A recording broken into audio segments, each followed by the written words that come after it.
भूत, प्रेत, चुड़ैल, ऐसी चीज़ों को साइंस नहीं मानती। और जो आजकल के पढ़े लिखे हैं ना, वो तो बिल्कुल भी नहीं मानते।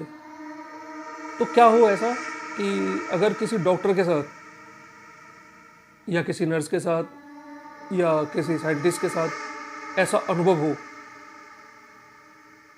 भाई साहब कहना तो आसान है कि ये चीज़ नहीं होती, लेकिन जिसके साथ बीतती है ना, वही जानता है कि इसके ऊपर क्या बीतती है। हल्का सा भी जिस दिन एहसास हो गया, रूह कांप जाएगी। तो हर हर महादेव, जय बजरंगबली। दोस्तों, मैं आपके अपने YouTube channel NCR horror stories में आप सभी का स्वागत करता हूं। दोस्तों, मैं यहाँ से लोगों के साथ घटी हुई घटनाएं जैसे कि भूत, प्रेत, पिशाच, पिशाचनी जैसी घटनाओं को कहानी का रूप देकर आप तक लेकर के आता हूँ। अगर आप किसी के साथ भी कोई घटना घटी हो या किसी ने कोई हॉरर एक्सपीरियंस किया हो, तो आप अपनी कहानी हमें WhatsApp, Instagram, Facebook, Telegram के माध्यम से भेज सकते हो। हम आपकी कहानी को यहाँ से जल्द लेकर के आएंगे। तो चलिए दोस्तों, आज की कहानी को शुरू करते हैं। ये कहानी है निशा की। निशा, दोस्तों एक चीज़ और बता दूं मैं आपको, जगह के नाम और ये नाम बदले हुए हैं क्योंकि नाम बताने के लिए मना किया है। रामनाथ और इनकी बेटी होती है निशा। रामनाथ का अपना काम था और इनके साथ एक इनके सहपाठी सहकर्मी जो होते हैं, उनको पंडित जी करके बोलते थे। अब होता क्या है, जो इनकी बेटी होती है निशा, क्योंकि कहानी निशा के ऊपर है तो मैं निशा ही बताऊंगा। तो निशा जो है डॉक्टरी की पढ़ाई पढ़ रही होती है और निशा का कंप्लीट हो जाता है। और होता क्या है कि निशा प्रैक्टिस के लिए अब एक गांव में कैंप लगता है। अब उसमें हुआ क्या कि निशा अकेली लड़की थी और बाकी सारे लड़के थे। अब ये कहानी थोड़ी पुरानी है, लगभग 30 से 40 साल पहली कहानी है।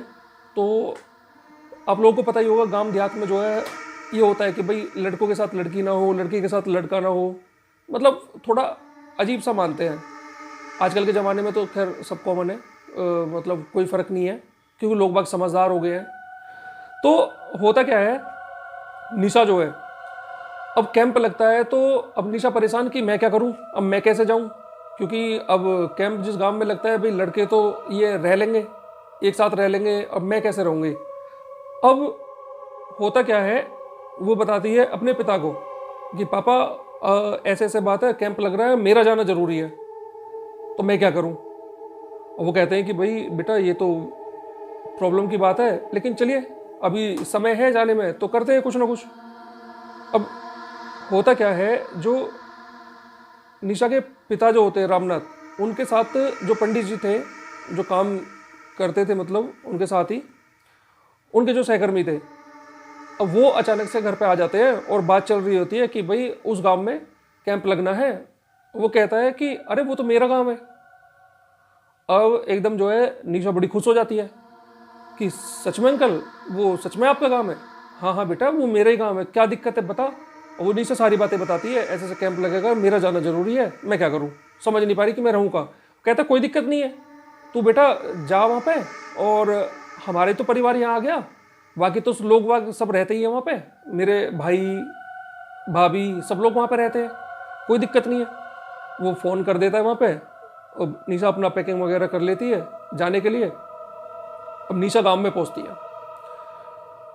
अब जब निशा गांव में पहुँचती है, बारिश हो रही थी बहुत ज़बरदस्त। जब बारिश ज़्यादा हो रही थी, जाते जाते निशा अब रेलवे स्टेशन पर उतरती है और ट्रेन से तो वहाँ उसे कोई लेने नहीं आ पाता है। तो निशा वहाँ से अपने आप ही पूछ करके और कैसे भी अपना लिफ्ट लेकर के या जिस भी तरीक़ा से गई, वो गांव में चली जाती है, गांव में एंटर हो जाती है। जब वो जा रही होती है तो उसके पास छाता होता है एक, और छाता ऊपर मतलब लगा करके वो जा रही होती है। तो रास्ते में ऐसा लगता है उसे कि शायद जैसे कुछ नारियल सा कुछ आया उसके, तो उसमें ऐसे ही पैर मार देती है ज़ोर से, वो अपना चला जाता है साइड में। अब जब निशा वहाँ से जा रही होती है तो निशा देखती है कि कोई बैठा हुआ है और बारिश में ही, और बैठा बैठा जो है कुछ खा रहा है। और निशा उसे देखती है कि एक लड़की होती है और जो अजीब सा उसका चेहरा, और वो कुछ खा रही होती है और कुछ लाल रंग टाइप में टपक रहा है। उसके मुंह से। तो निशा उससे बोलती है, सोचती है निशा कुछ वैसे खा रहा होगा, क्योंकि अंधेरा हो चुका था और बारिश ज़्यादा थी, वो देख नहीं पाती है ढंग से क्या है। निशा उससे बोलती है कि, आवाज़ मारती है उसको, कौन है वहाँ पे। वो कोई जवाब नहीं देती है। तो निशा बोलती है कि ठंड लग जाएगी तुम्हें, घर चले जाओ, कौन हो तुम अपने, और ऐसे बारिश में क्यों हो यहाँ पर, भीग जाओगी। तो वो कोई जवाब नहीं देती है, वो उसे बस घूरे जाती है निशा को। जब घूरे जाती है तो अब निशा चलते चलते निशा को सामने कोई दिखाई देता है आता हुआ। निशा वहाँ पहुँच के उनसे बोलती है कि मुझे पंडित जी के घर जाना है। अब वो कहते हैं कि पंडित जी, कौन से पंडित जी, यहाँ तो बहुत सारे पंडित हैं, सारे पंडित जी होते हैं। तो वो कहते हैं कि जो शहर में रहते हैं उनका घर ऐसे ऐसे बताया था। तो उस वक्त लैंडलाइन फ़ोन होते थे, मोबाइल फ़ोन होते भी नहीं थे, इक्का दुक्का कोई लैंडलाइन फ़ोन हुआ तो हुआ, जो कोई अच्छा पैसे वाला है उसी के घर लैंडलाइन फ़ोन होता था। तो गांव में फ़ोन थे, एक दो फ़ोन कर देते हैं। अब ऐसा तो था नहीं कि भी मोबाइल से डायरेक्ट बात हो जाए और अपना, हाँ भाई कहाँ है तू, मैं यहाँ पे हूँ, आ गया, हो गया काम। तो वो बोलते हैं कि अच्छा ठीक है, वो पंडित जी सामने जाइए और लेफ्ट मुड़ जाइएगा। वो कहती है ठीक है। और ये लड़की कौन है, ये जो पीछे है। वो जब पीछे देखती है तो वहाँ कोई लड़की नहीं।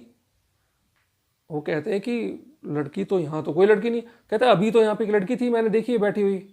वो कहते हैं मैडम आपको कोई भ्रम हुआ होगा, आप जो है जाइए, ये सामने वाला ही मकान है वैसे तो, पर रास्ता जो है आगे जाके आपको राइट मुड़ना होगा, रास्ता वहाँ से, बाकी मकान सामने वाला ही है, इसका बैक पोर्शन जो होता है मकान वाला यही है, और इसका जो रास्ता है वो आगे से है, फ्रंट साइड आगे से है। तो अब निशा चलती रहती है और चलते चलते निशा क्या देखती है, जो लड़की पीछे बैठी थी वही लड़की निशा जब गली में आगे जाती है तो निशा को वो साइड में मिलती है। तो वो निशा उस तरफ ही मुड़ जाती है उसकी तरफ।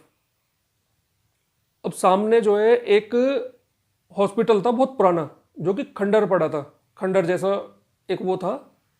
तो वो कहती है कि ये, अब उसे तो पता नहीं था कि हॉस्पिटल था या क्या था कैसे था, लेकिन वो एक कहती है खंडर सा घर है। और तो निशा उस लड़की से को आवाज़ मारती है, रुको रुको। वो रुकती तो है नहीं, वो सीधा जा करके उस खंडर में चली जाती है। अब होता क्या है, जो जिस पंडित जी के घर वो आई थी, तो उनके जो भैया होते हैं छोटे, वो ऊपर से देख रहे होते हैं, जैसे देखते हैं ना बैक साइड में हम जंगले टाइप में होते हैं, जंगले लगा देते हैं, तो वहाँ से वो देख रहे होते हैं। और उसके बाद वो आते हैं फटाफट से नीचे, और नीचे आकर के वो निशा को आवाज़ मारते हैं पीछे से कि मैडम रुकिए ज़रा। और वो पीछे देखती है, और पीछे देखने के बाद वो बोलती है कि हाँ जी बोलिए मैडम, मैं आपको बहुत देर से देख रहा हूँ, आप निशा हो क्या। जो कहा मैं निशा हूँ। मैडम आप आई नहीं, आपको उन्होंने रास्ता भी बताया था, मैं तो आपको ऊपर से छत में से देख रहा था, पीछे से खड़े होकर जंगले में से, आप आई नहीं, तो मुझे लगा कहाँ रह गई आप इतनी देर से, तो आपको आ जाना चाहिए था, मैं इसलिए नीचे आ गया। आप इधर कहाँ जा रही हो। कह रहे नहीं वो मैंने कुछ देखा था ऐसे तो, लेकिन वो ना बात को अभी दबा देती है, नहीं बोलती कुछ भी, बस वो इतना पूछती है कि सामने ये जो घर है ये किसका है। तो वो बताता है कि सामने जो है ये एक हॉस्पिटल हुआ करता था पहले, और ये अब बंद है, मतलब बहुत पुरानी बातें हैं, उससे भी पहली बातें हैं, हॉस्पिटल था अब खंडर हो चुका है। तो ज़्यादा बात न करते हुए और निशा को साथ लेके चला जाता है। अब निशा बोलती है कि मुझे तो स्टेशन पर लेने वाला आने वाला तो कोई कैसे नहीं आया। वो बोला कि हाँ आपको लेने तो आता कोई, लेकिन हुआ क्या कि बारिश इतनी ज़बरदस्त हो रही थी, उसकी गाड़ी में पानी भर गया।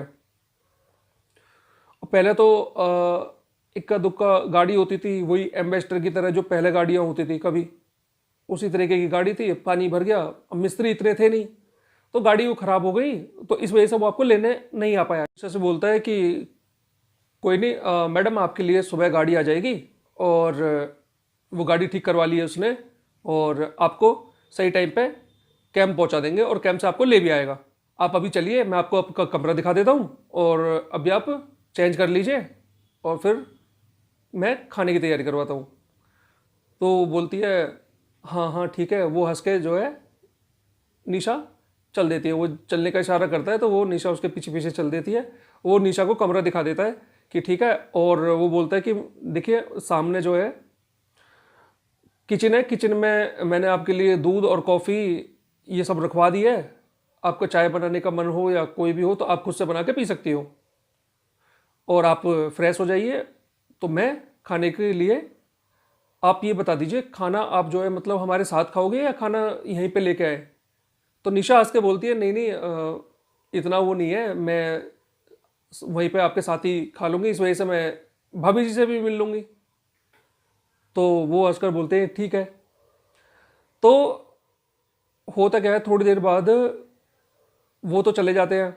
अब वो जाने के बाद अब निशा का क्या था, जो खिड़की थी वहाँ पे जिस कमरे में निशा रुकी हुई थी, अब निशा का बार बार जो है खिड़की से के सामने ही वो हॉस्पिटल था। और निशा का जो है पता नहीं क्यों, निशा बताती है कि मेरा बार बार मन करता था उस तरफ देखने के लिए, मैं मतलब आकर्षित सी हो रही थी उसकी तरफ। कहते ना कोई अनोखी चीज, एक अनोखी चीज होती है ना कोई, जैसे अनमोल कोई चीज होगी, हमारा मन करता है कि इसे देखने का, यार देखता ही रहूं यार इसे। तो मतलब उसका ऐसा बताती है निशा कि मेरा मन करता था उसे देखने के लिए, तो बार बार वो हॉस्पिटल की तरफ देखती है। उसके बाद एकदम बिजली कड़कती है बहुत जोर से, और जब बिजली चमकती है ना, तो बिजली चमकने के बाद उसे वही लड़की दिखाई देती है, और बहुत बुरे उसके बाल वाल हैं बहुत बुरी तरीके से। तो निशा थोड़ा सा डर जाती है, लेकिन वो अपने मन को संभालती है, अपने मन को थोड़ा वो करके वो बोलती है कि नहीं यार मतलब ऐसी कोई चीज़ तो होती ही नहीं है। तो उसके मन में थोड़ा डर आ गया, देख करके वो डरने लगी। और डरती भी क्यों ना यार, इस तरीके से कोई किसी के सामने आ जाए तो अच्छे अच्छे को डर लग जाता है। वो तो शुक्र था वो साइंस की स्टूडेंट थी, डॉक्टर बन गई थी, और इस वजह से विश्वास नहीं करती थी इन चीज़ों में। तो होता क्या है, अगले दिन निशा शाम को खाना वाना खा लेती है उनके साथ और फिर सो जाती है। सुबह सुबह वो आते हैं, आकर के वो बोलते हैं कि दरवाज़ा खटखटाते हैं। दरवाज़ा खटखटाने के बाद निशा दरवाज़ा खोलती है, वो बोलती है कि मैडम 1 घंटे में वो गाड़ी लेके आ जाएंगे, और आप ये चाय कॉफ़ी पीजिए, नाश्ता तैयार है, और आप फ्रेश होकर नाश्ता कर लीजिए, तब तक वो आ जाएंगे गाड़ी लेकर के। मैंने बोल दिया है गाड़ी वाले को। तो बोलती है ठीक है भैया, हंस करके।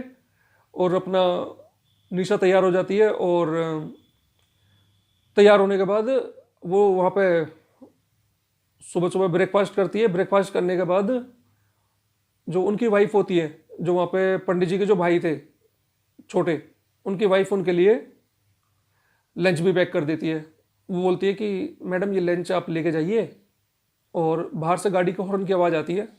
तो वो बोलते हैं कि पंडित जी के जो भाई होते हैं वो बोलते हैं हम उसका कुछ नाम रख लेते हैं, एक इसमें हम उसका नाम रख लेते हैं, शिवा रख लेते हैं।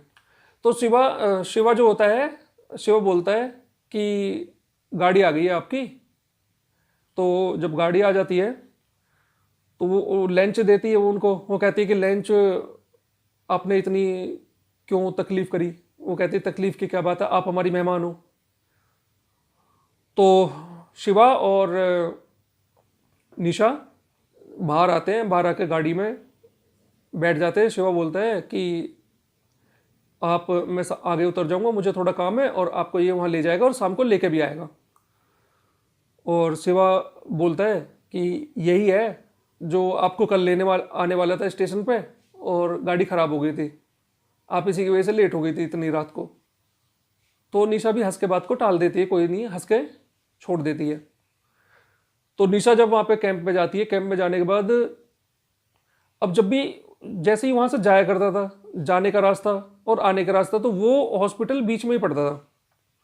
तो जब वहाँ से वो जाती है, जाने के बाद कैब में उसे थोड़ी डांट भी पड़ती है कि इतना लेट आई, वो लेट क्यों पहुंची। पर बारिश थी, बारिश पड़ रही थी, बहाना बना दिया कि सर बारिश की वजह से जैसे भी है।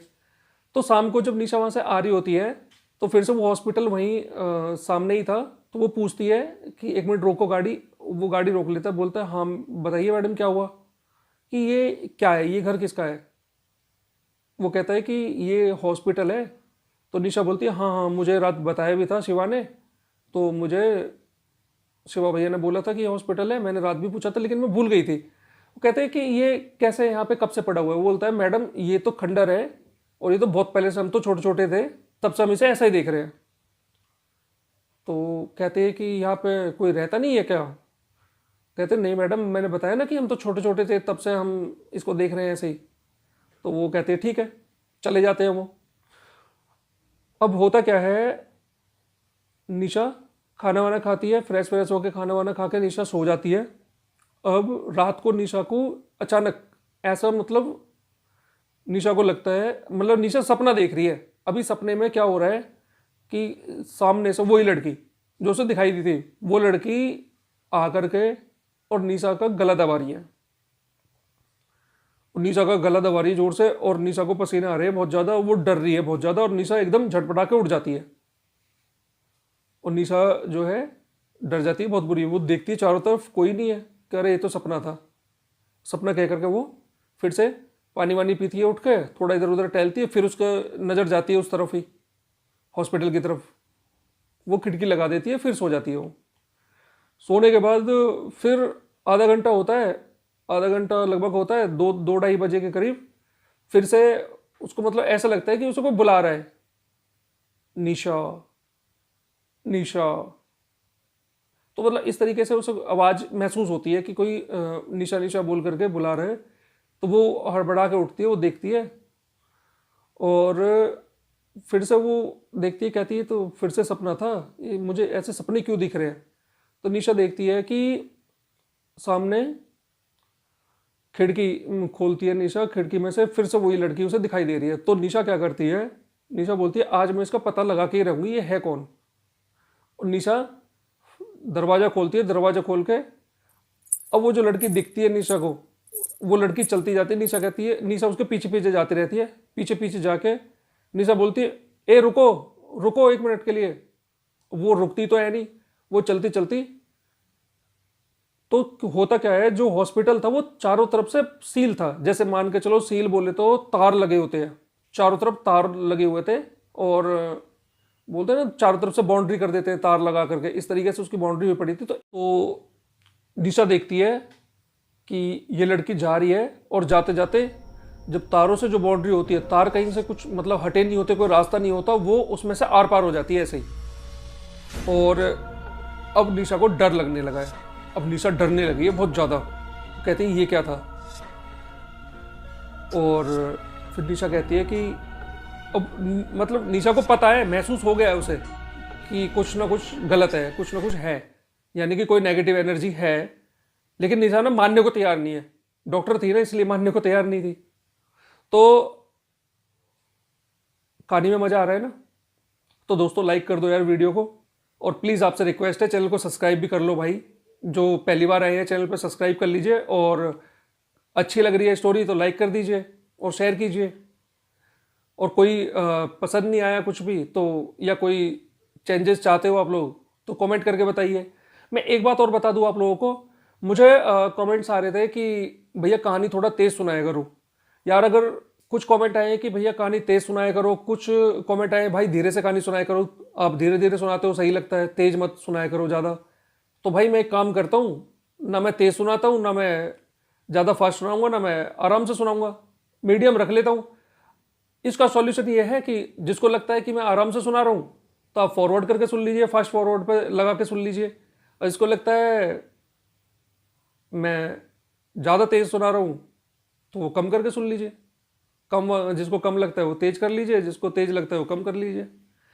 तो कहानी पे आ जाता हूँ मैं, वरना आप लोग डांट दोगे मुझे कि ये क्या बकवास कर रहा है बीच बीच में, कहानी के बीच में जो है पता नहीं कौन सी अपनी बात लेके आ गया। तो निशा डरने लगती है, निशा को डर लग रहा होता है। तो निशा वहाँ से काफ़ी देर, तो निशा मतलब ऐसे ही खड़ी हो जाती है बिल्कुल सुन्न सी, जैसे कि मतलब बस उसकी आंखें सामने हैं। और उसी समय जब निशा जा रही होती है तो वो जो पहले एक पड़ोसी थे ना, जो निशा उनके शिवा के जो पड़ोसी थे जो मिले थे निशा को, जिनसे निशा ने रास्ता पूछा था, वो पता नहीं कहाँ, वो वहाँ उनका घर था, वो पता नहीं कैसे अपना वहाँ पर टहल रहे थे, जगह होंगे टहल रहे होंगे जो भी है, वो देख रहे थे निशा को जाते हुए। और निशा आवाज़ मार रही है किसी को, उन्होंने बताया कि ये पता नहीं किन को आवाज़ मार रही थी, कोई था तो नहीं, केवल वो निशा को दिखाई दे रही थी, किसी को दिखाई नहीं दे रही थी वो। तो वो किसी और को भी जगा करके पीछे पीछे वो आ जाते हैं, और वो एकदम जोर से करते हैं मैडम। तो निशा एकदम हड़बड़ा के, इस तरीके से हड़बड़ा के एकदम उठ, जो है पीछे देखती है, हाँ निशा डर जाती है, वो कहती है मैडम हम तो आपको सिर्फ पूछ रहे थे, आप इतनी रात को वहाँ से यहाँ कैसे हैं, हमें पता है आप गांव में आई हुई हो ऐसे मेडिकल कैंप में। बोला नहीं, वो लड़की जो है बहुत ज़्यादा डर चुकी है इस वक्त। वो लड़की मैंने यहाँ से देखा जाते हुए और इसमें से पार हो गई लड़की। वो कहते हैं मैडम यहाँ कोई नहीं है, आपका वहम है, कुछ नहीं है, आप चलिए यहाँ से। वो निशा को लेके जाते हैं तो निशा को फीवर हो चुका है बहुत ज़्यादा इस वक्त। निशा को फीवर हो गया है और बुखार हो रहा है, तो वो गांव में से दवाई ला करके निशा को दवाई देते हैं। वो सब उड़ जाते हैं निशा को, तो निशा को दवाई देते हैं, दवाई ववाई दे करके निशा से बोलते हैं आप आराम करो, कोई बात नहीं है। निशा को बुखार ज़्यादा रहता है तो निशा अगले दिन मेडिकल कैंप भी नहीं जा पाती है। फिर निशा डॉक्टर के पास, वहाँ एक डॉक्टर होता है, बाद में डॉक्टर के पास निशा को लेके जाते हैं। तो निशा को फीवर ज़्यादा होता है, डॉक्टर उनसे आराम करने के लिए बोलता है, तो निशा वापस आ करके आराम करने के लिए, और जो शिवा की वाइफ होती है वो निशा के पास आ जाती है और वो बोलती हैं कि आप जो है आराम कीजिए, कोई बात नहीं है। अब वो आराम वहाँ पे कर रही रहती है, लेकिन निशा को ना मतलब दिमाग में वही चीज़ें चल रही होती हैं। जब निशा के दिमाग में वही चीज़ें होती हैं तो निशा बोलती है, तो उसकी जो वाइफ है वो बताती है, शिवा की जो वाइफ है वो बताती होती है, वो बताती है उसे कहानी सारी उस हॉस्पिटल की। तो अब दोस्तों ध्यान से सुनना, शिवा की जो वाइफ है वो कहानी सुना रही है, उस हॉस्पिटल के बारे में बता रही है, मतलब वो खंडर कैसे हुआ। तो वो बोलती है कि बताया जाता है कि यहाँ पे ये हॉस्पिटल चलता था, तो एक डॉक्टर थी और एक नर्स, ये दोनों थे यहाँ पे और ये इसको चलाया करते थे। तो ये वो बताती है कि बहुत पुरानी बात है, ये भी हमने तो जो है सुनी थी, हमारी सास ने हमें बताई थी। तो होता क्या है कि उसी वक्त बीमार हो जाता है एक बच्चा, और जब वो बीमार हो जाता है तो वो उसको लेकर के आते हैं यहाँ पे। अब जो डॉक्टर थी, डॉक्टर करती क्या है, डॉक्टर उस बच्चे को देखने की वजह, अब डॉक्टर जो थी वो, उनका एक और भी क्लिनिक था, प्राइवेट क्लिनिक, वो सरकारी तो थी, प्राइवेट क्लिनिक था। तो वो क्या करती है, लापरवाही बरत के ऐसे ही और अपने क्लिनिक में चली जाती है और दवाई वाई बता के चली जाती है। जो नर्स होती है वहाँ पे, उस नर्स को दवाई वाई बता के चली जाती है कि ये दवाई वाई दे देना। तो वो नर्स बोलती हुई है कि मैडम इसका जो है तबीयत बहुत ज़्यादा ख़राब है बच्चे की, तो आपको रहना चाहिए यहाँ पे। वो कहती है अब तू मुझे सिखाएगी, नौकरी से निकलवा दूंगी तुरंत ही। अब आखिर वो सीनियर थी तो वो चाहती, वो अगर वो रिपोर्ट बना के भेजती तो उसकी नौकरी चली जाती। वो भी अपना चुप रह जाती है नौकरी के लिए, वो भी कुछ नहीं करती। अब होता क्या है, उसकी डॉक्टर की गलती से, डॉक्टरनी की गलती से उस बच्चे की मौत हो जाती है। अब जब उस बच्चे की मौत हो जाती है तो डॉक्टरनी क्या करती है, वो बताती नहीं है उनको, गांव वालों को, कि बच्चे की डेथ हो गई है।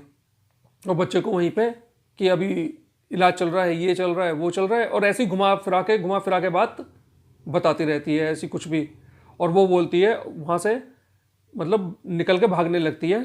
तो और जो नर्स है उससे बोलती है कि मैं अभी आई हूँ, मैं जा रही हूँ गांव के सरपंच के पास और मैं उनको बताऊंगी, अभी तो किसी को बताना मत कि बच्चे को ऐसे ऐसे डेथ हो गई है। वो नर्स के पास कोई चारा ही नहीं था उसकी बात मानने के अलावा, क्योंकि नर्स तो वहीं रहती थी हॉस्पिटल में ही। उसके बाद वो कहती है ठीक है मैडम, वो कहती है लेकिन मैम ये गलत है, ऐसे नहीं करना चाहिए। फिर उसको डांट देती है, तू सिखाएगी मुझे गलत और सही क्या है। तो चुप लगा जाती है बेचारी।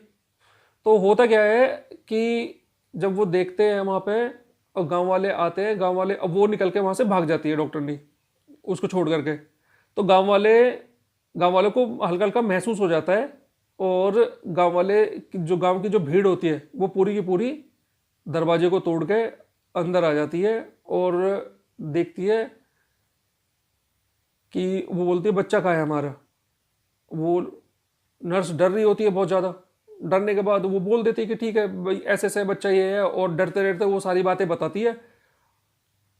तो गांव वालों का एकदम गुस्सा, मतलब एकदम आग बबूला हो जाते हैं गांव वाले। तो गांव वाले क्या करते हैं, अब वो नर्स क्या करती है, नर्स वहाँ से भागने लगती है। अब वो चारों तरफ से उसे घेर लेते हैं। तो वहाँ पे एक जगह थी पीछे जा कर के, एक पीछे कमरे जैसे बने हुए थे, कमरे में ना एक बेसमेंट टाइप में बना हुआ था नीचे। अब वो नर्स क्या करती है, बेसमेंट में छुप जाती है अंदर। गांव वाले क्या करते हैं, आग लगा देते हैं पूरे उसको, अस्पताल को। और जब गांव वाले पूरे अस्पताल को आग लगा देते हैं तो होता क्या है, जो नर्स थी ना वो भी उसमें तड़प तड़प के उसी में मर जाती है, अंदर ही नीचे ही। क्योंकि ऊपर से आग लग जाती है, तो वो आग जब, आग तो फैलती चारों तरफ, तो नर्स की वहीं दम घुटने से मौत हो जाती है। तो जो उसकी आत्मा थी, वो नर्स की आत्मा थी और उसकी लाश वहीं पे होती है। तो उसको करते क्या है, जो पंडित होते हैं, पंडित जी, और उन पंडित जी के जो पिताजी थे, जो निशा के पापा के दोस्त थे, वो जो पंडित जी है, उनके जो पिताजी थे, वो वहाँ पे उसे कील करके उसमें ताला लगा देते हैं और बाहर से उसे बांध देते हैं। और भी पंडित आते हैं। तो कि उसके पापा एक विद्वान पंडित होते हैं, तो उसे, तो वो सारी कहानी बताती है। तो निशा कहती है ऐसा होता तो है नहीं, मैं तो ये भूत प्रेत में विश्वास नहीं करती। तो वो कहते हैं कि हमें तो मतलब ऐसा ही पता लगा है और यही बताया है, तो मैंने आपको बता दी ये कहानी। तो निशा कहती है कि अब पता नहीं, निशा को डर भी लग रहा था, निशा सोच भी रही थी, लेकिन ना उसका मन जो है, मन तो उसको कह रहा था कि हाँ कोई प्रेत नहीं है या कोई प्रेत है वो, लेकिन उसका ना, क्योंकि साइंस, उसकी जो साइंस थी ना, उसकी पढ़ाई, उसकी जो विज्ञान थी, वो मानने को तैयार नहीं थी।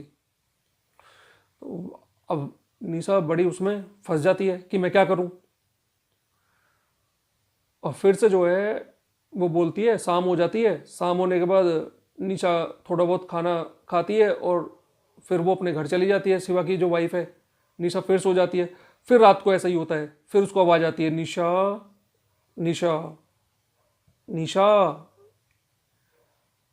वो फिर से उसकी आंख खुल जाती है। वो कहती है आज तो मैं मिल के ही रहूंगी इससे, ये कौन है, आज मैं इसे पकड़ के ही रहूंगी। निशा निकल के बाहर भग लेती है। बारिश भी नहीं हो रही होती, बारिश शांत होती है, तो निशा जो है उसके पीछे पीछे चल देती है। और जाते जाते तो होता क्या है, वही पड़ोसी जो थे वो फिर से निशा को देखते हैं जाते हुए। अब जाते जाते निशा को वो देख रहे होते हैं, इतना वो किसी को बुला कर ले आते हैं, तो देखते हैं निशा वहां से गायब।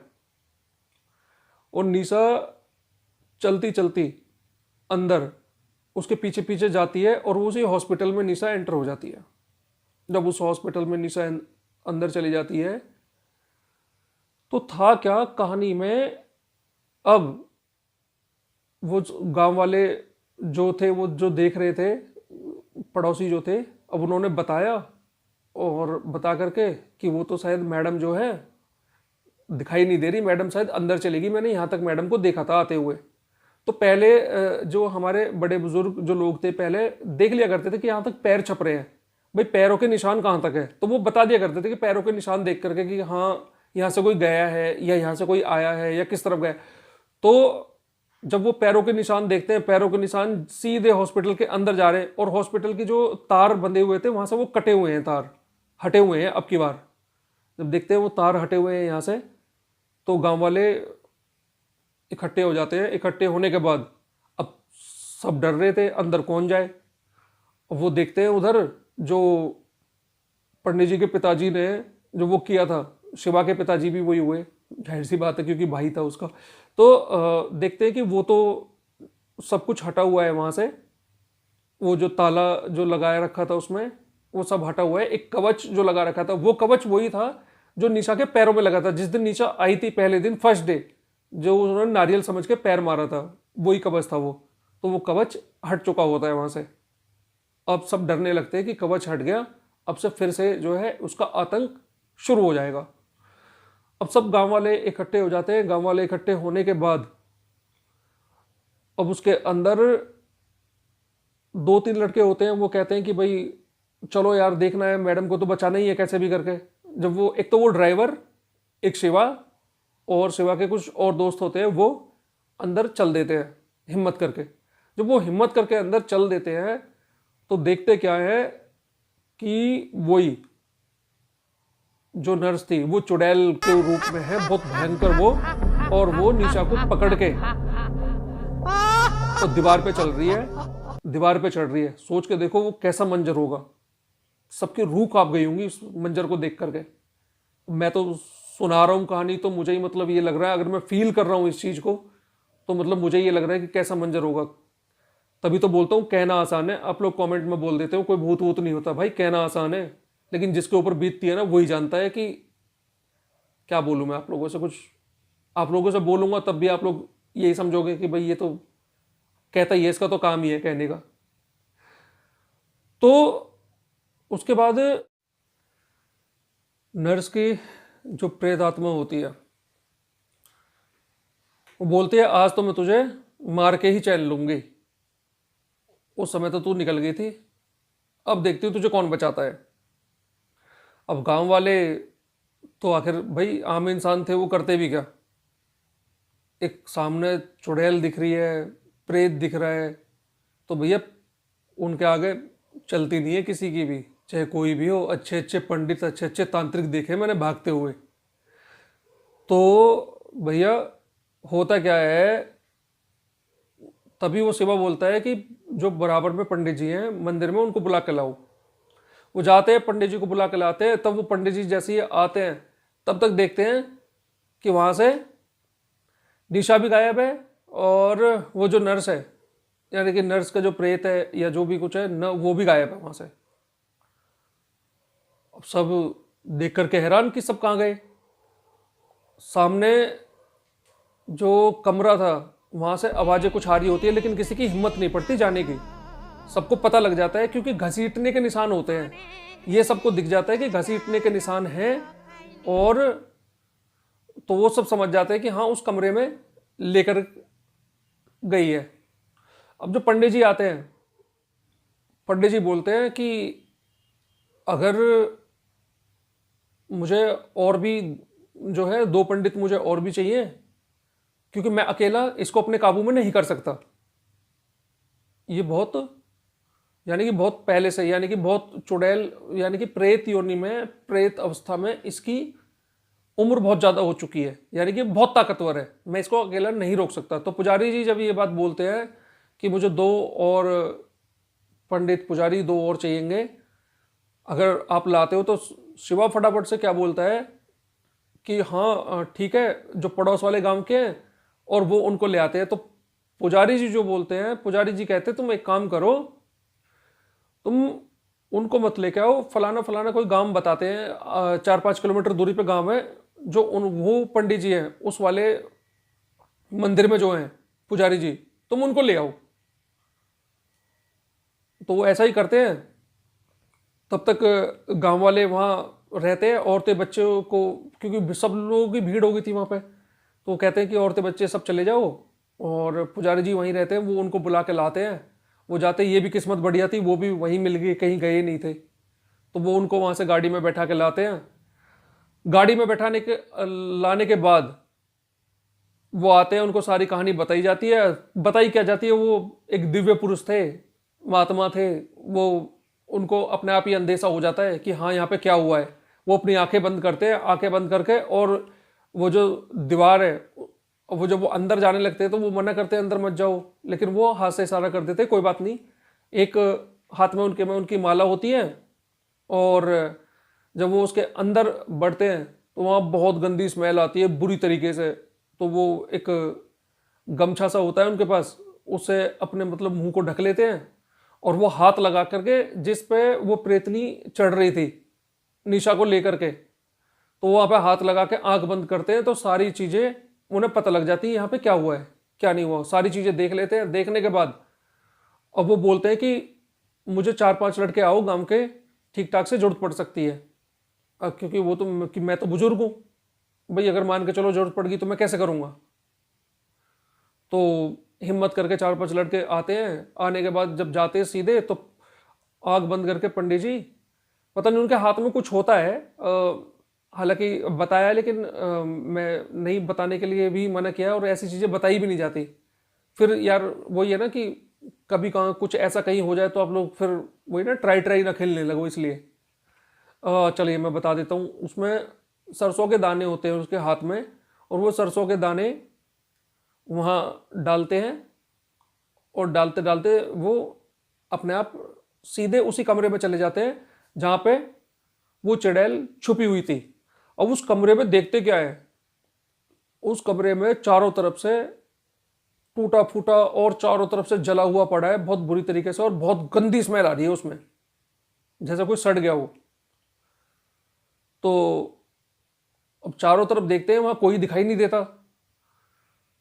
तो होता क्या है, निशा निशा एक हाथ दिखाई देता है, और वो एकदम, जो लड़के आए थे वो चीख पड़ते हैं, उनकी चीख निकल जाती है बहुत बुरी तरीके से। वो बोलते हैं पुजारी जी से, पुजारी जी देखिए वो हाथ।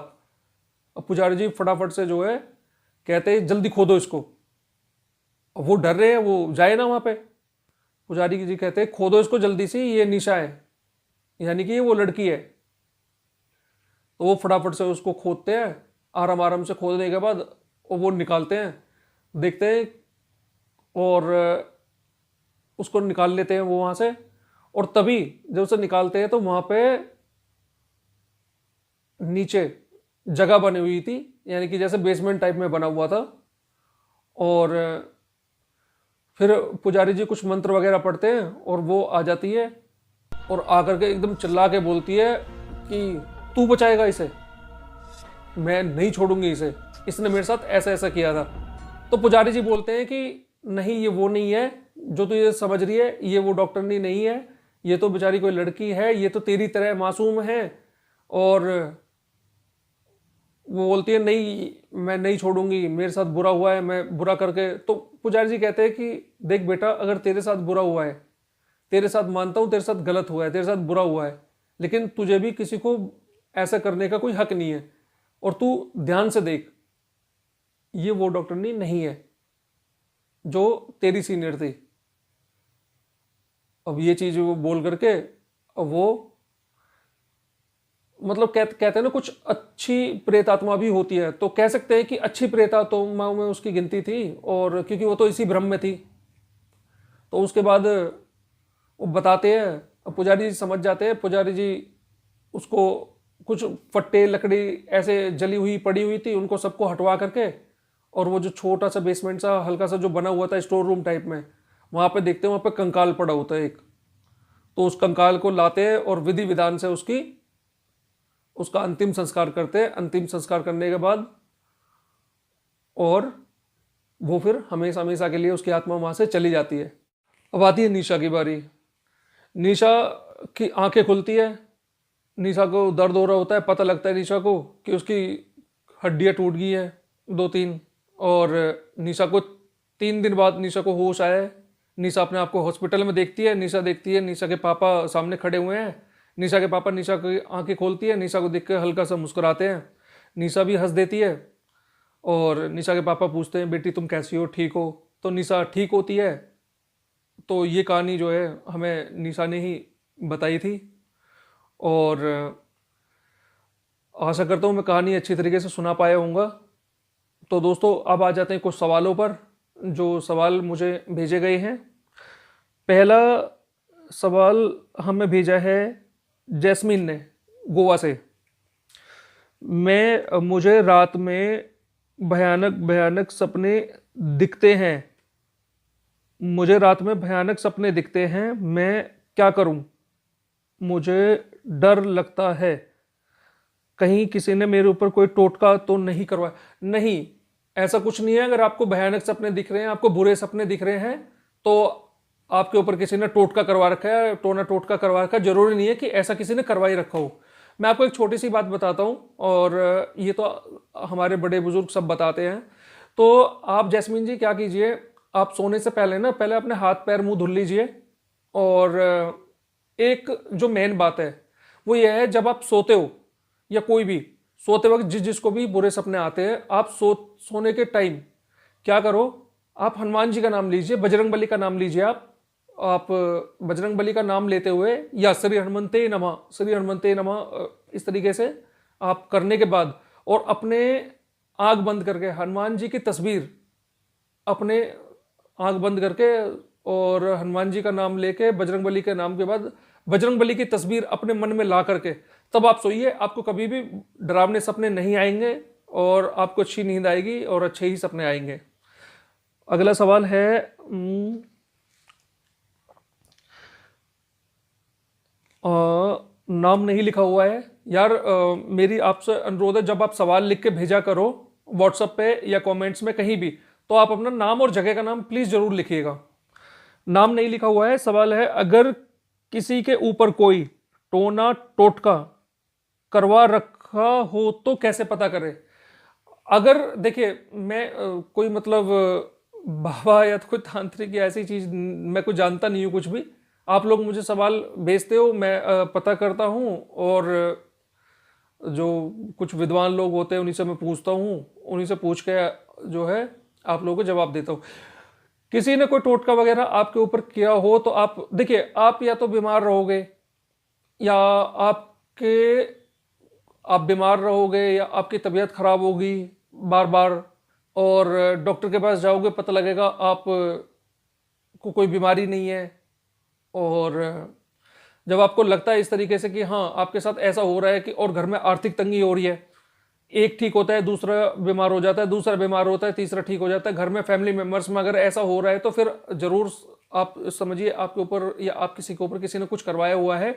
और मैं एक और बात बता दूं, ऐसी एक सफेद आखड़े का पेड़ होता है, उसे बताते हैं क्योंकि उसमें दिव्य शक्तियां होती हैं। सफेद आखड़े का, अक्खा का पेड़ भी बोलते हैं उसे, जो व्हाइट होता है, उसे आप अपने घर में लगाइए तो जितनी भी नेगेटिव एनर्जी है वो सब बाहर हो जाएंगी, क्योंकि वो एक सुरक्षा कवच की तरह, उसमें से जो किरणें निकलती हैं वो उसे बताया जाता है कि वो उस एक सुरक्षा कवच हमारे जो है आस पास बना देते हैं और उससे नेगेटिव एनर्जी घर में प्रवेश नहीं कर सकते। हिना कुरैशी जी का सवाल है, कैसे पता करें कि हमारे घर में या ऑफिस में कोई नेगेटिव? जी बिल्कुल, वही सवाल है सेम जो कि मैंने अभी बताया था, वही है। और ऐसे ही पता किया जा सकता है कि या तो अगर कोई नेगेटिव एनर्जी आसपास है तो हमारी लाइट जो है टिमटिमाएगी और कुछ ना कुछ हमारे बल्ब फ्यूज हो जाएंगे, शीशा टूट जाएगा। अगर शीशा टूट जाता है, बार बार घर में रखने पे शीशा टूटता है, बार बार किसी को बीमारी होती है और डॉक्टर मन कहते हैं कि भाई कोई बीमारी नहीं है और फिर मैं बीमार हो जाता है, तो या एक ठीक होता है घर में दूसरा बीमार हो जाता है, तो वही ये इसी के लक्षण है कि आपके आसपास नेगेटिव एनर्जी है और आप जो है किसी से उतारे करवाइए या किसी के पास जाइए, जो भी है मौलवी जी है या पंडित जी जो भी उतारा करते हैं, आप उनके पास जाइए और आप बिल्कुल ठीक हो जाओगे। तो आशा करता हूं दोस्तों आपको कहानी भी अच्छी लगी होगी। प्लीज़ मेरी आपसे हाथ जोड़ के रिक्वेस्ट है, चैनल को सब्सक्राइब कर लीजिए और वीडियो को लाइक कर दीजिए, चैनल को शेयर कीजिए, वीडियो को शेयर कीजिए ताकि उनके आपके फ्रेंड्स और फैमिली मेम्बर भी जो है हमारी वीडियो को देखें और इससे हमारी बहुत हेल्प होगी। तो मिलते हैं अगली वीडियो में। और दोस्तों एक जो अगली वीडियो आने वाली है वो बहुत अच्छी वीडियो है, प्लीज़ उसे ज़रूर देखिएगा। और 1 घंटे से ऊपर की बहुत लॉन्ग स्टोरी है वो।